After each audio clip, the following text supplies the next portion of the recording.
د نیوز پریس چینل لیدونکو السلام علیکم. ستړي مشئ په موکړه تازه اعلان جو مهمو خبرونو ته. پکتیا کې د قیمتي ډبرو د استخراج په تور 15 تنه نیول شوي. په پکتیا ولایت مرکز ګردیز اړوند د تیرې کوتل په سیمه کې 15 تنه په غیر قانوني ډول د قیمتي ډبرو د کان کیندلو په تور نیول شوي دي. د پکتیا ولایت امنیه قومندانۍ د جنایي جرمونو سره د مبارزې مدیریت هغه 15 تنه نیولې چې د تیرې کوتل په سیمه کې د میسو او نورو قیمتي ډبرو د کان کیندلو هڅه کوله. په تیر کې د افغانستان په بېلابېلو ولایتونو کې د جګړو او ناامنیو له امله د قیمتي ډبرو استخراج په غیر قانوني ډول ترسره کېده چې خلکو یې د واکمن دولت څخه د مخنیوي غوښتنه کوله.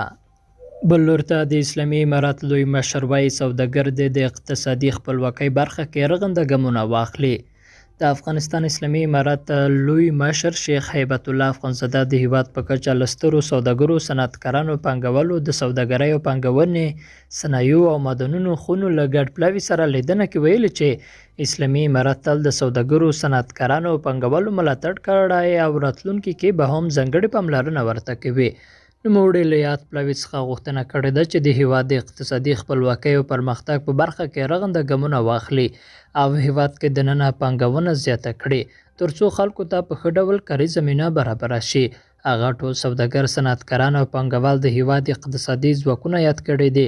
د یادونه ده چې د خلکو له ګڼو شکایتونو او غوښتنو سره سره د اسلامي امارات لوی مشر تر اوسه پورې د تلویزیون پر پرده نه دی راڅرګند شوی او نه هم تر اوسه غږ خپور شوی دی.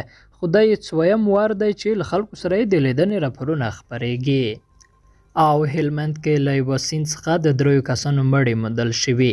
د هلمند چارواکي د هغو 3 کسانو د مړو د موندلو خبر ورکوي چې وړمه ورځ د دې ولایت په ګرشک ولسوالۍ کې په اوبو کې د لامبو پر مهال ډوب شوي وه. قدرمنو دوستانو له ملتیا مو مننه.